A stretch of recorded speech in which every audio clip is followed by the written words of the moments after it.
back on Torrevieja, Playa de Cura with all the latest news, and Ryanair's back in the news again. It ain't looking good, they're getting done again. They're still breaking the rules with the carry-on luggage, so we'll talk about that. And another Ryanair plane crash, seconds from disaster the other day. So also we're going to talk about the bag snatchers still operating in Spain for the last few years, all over Spain, or where the Costa, all around Torrevieja.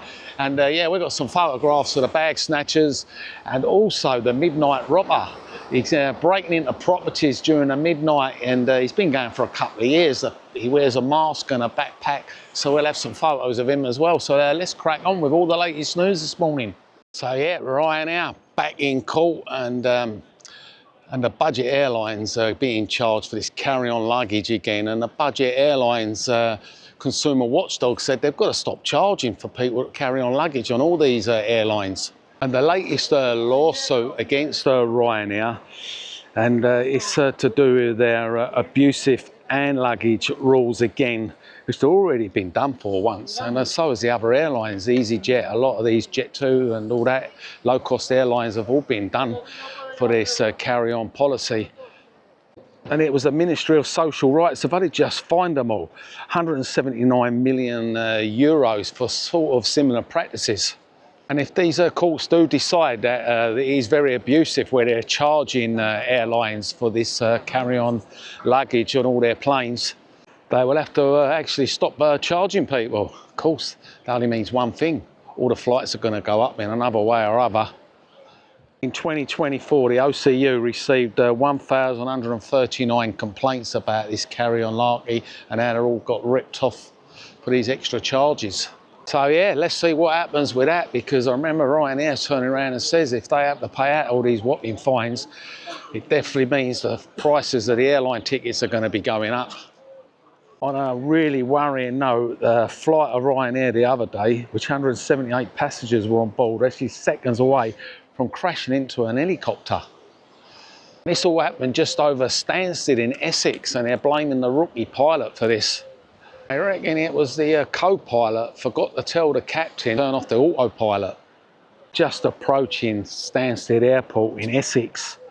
It was a 2-hour flight from Poland, 3,000 feet up, and yeah, miscommunication in the cockpit. This is what caused this problem. And it says the co-pilot handed the control over to the commander so he could set up the computer for the descent. However, the 43-year-old captain was unaware the autopilot and the autothrust were no longer engaged. And they're saying because of that, the loss of the control caused a massive drop to 550 feet. And until they realised the error. And yeah, literally seconds away from crashing into an helicopter. And that is worrying. And the latest news is, which is no doubt, the people involved, the pilot, is actually being suspended of his duties while they do more investigations.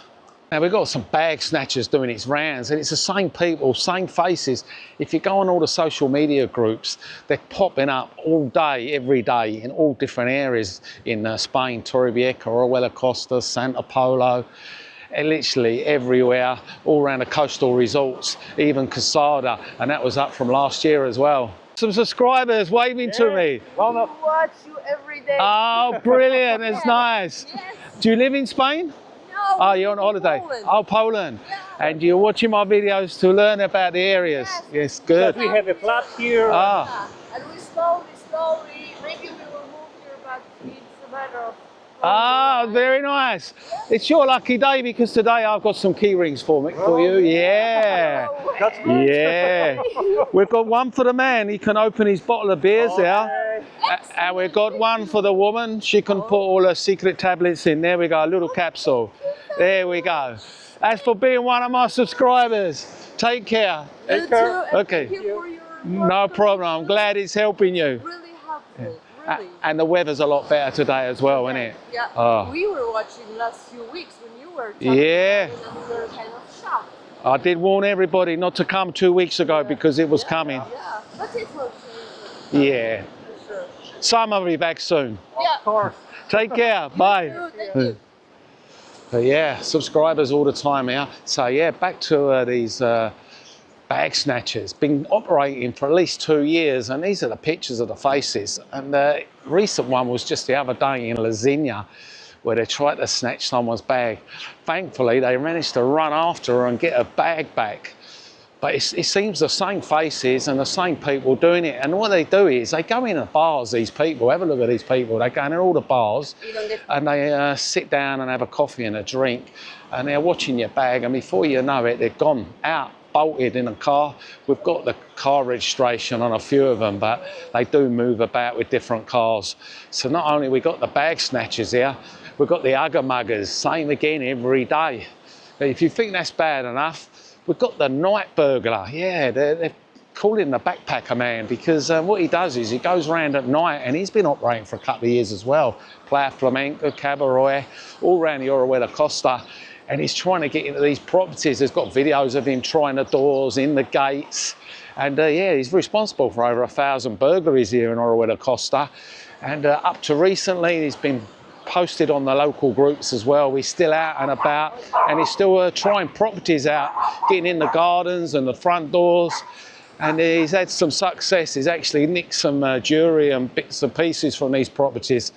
So yeah, he's been going for a while. So he's the one that's actually right local to us, literally on our doorstep, and I can't catch him. But just as we come up here, just on this part of Playa de Cura Beach, we've got a little slit road here, and it's actually a few rows of squatter houses.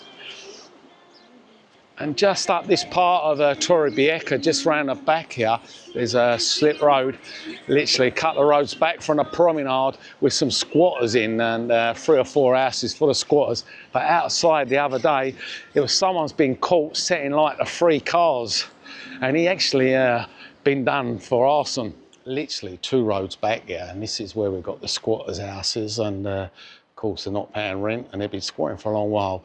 But just there, take a look at the picture here, this is where you're going to find out one of the burnt out vehicles. Here we go, as you can see, there are remains, and these are the houses they're actually all squatting in, and yeah, it gives it away a little bit, and it's pretty run down, which does let Torrevieja down.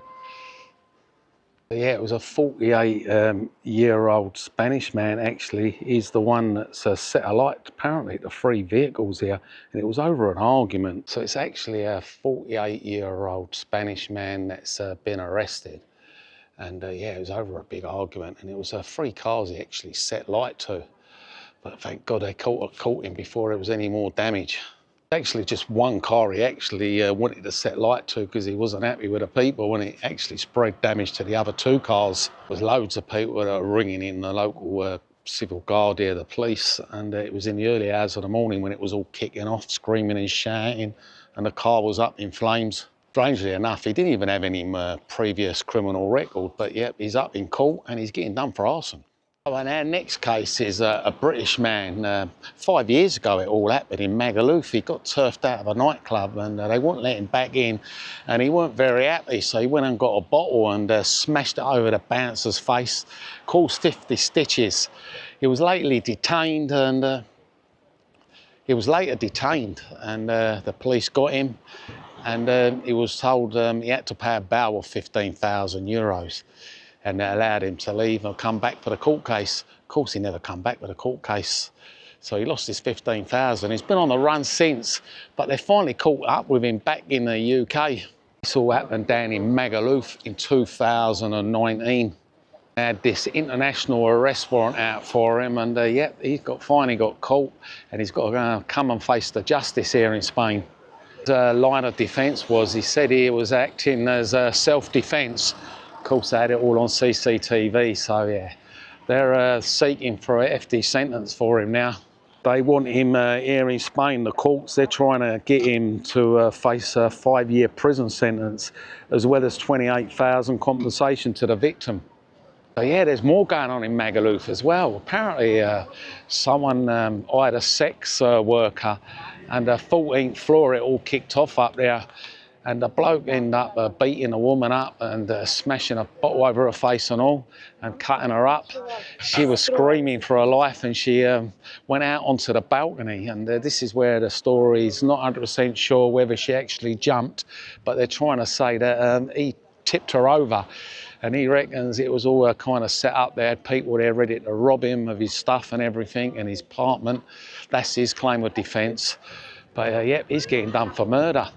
And if he does get found guilty, he's going to end up with 14 years in prison. Because say all happens down in Magaluf, Costa del Sol, doesn't it? All the druggies and all the muggings and all the murders and people getting shot, bodies washing up on sea, and now they're getting thrown over balconies. Next story is a funny one because it was a bloke that was working, well, it was actually a Spanish company and a Spanish bloke working for them for many years, big company here in Spain, and he used to go out and do errands and buy things. But the company weren't happy him disappearing all the time, and they hired a private eye to actually keep an eye on him and monitoring him and videoing everything he's doing during the work hours. And that's when he ended up losing his job. They ended up sacking him. But the bloke weren't happy because his claim of defence was he was doing work errands during these hours. And even though they had all the videos of him around walking the dog and buying things, he ended up winning the case in court, and yeah, he got reinstated his job plus 50,000 compensation. And the reason why he won his claim of unfair dismissal was all to do with a kind of loophole, really, because they didn't actually give him a legal deadline of 60 days, starting from the day he was informed of his disciplinary action. As you know, it all comes down on a small print, doesn't it, eh? So even though the bloke might have been doing a bit wrong, but the company never went by the legal rules and didn't administrate the warnings right and do the proper legal way. And yeah, he got 50 grand and happy. Happy days, Marlene. Meanwhile, in Spain, the old Spanish homes sold to foreign owners last year. Yeah, absolutely up 8%. As you know, they're buying up all these properties, 8% increase on the year before. 715,500 properties. As you know, they're all coming out of Alicante, don't they, up to Torrevieja, the perfect location. And yep, their passenger figures were up as well. And yeah, record for February, they're up 16.5% on the year before. So yeah, everything is going up and up and up. And more people are coming to Spain and taking some lovely wonderful photos as well, as you can see. So yeah, that's all we got for you today. Paradise World videos. Hope you enjoy all the latest news and updates. And it's about time someone bought me a coffee. Well, super thanks if you appreciate the channel. You want to buy me a coffee, all the links are below. And if you want to check out more about Spain, of course, if you want to know about the cost of living in Spain and yeah, prices shot up in Mercadona, check out the next video just up there.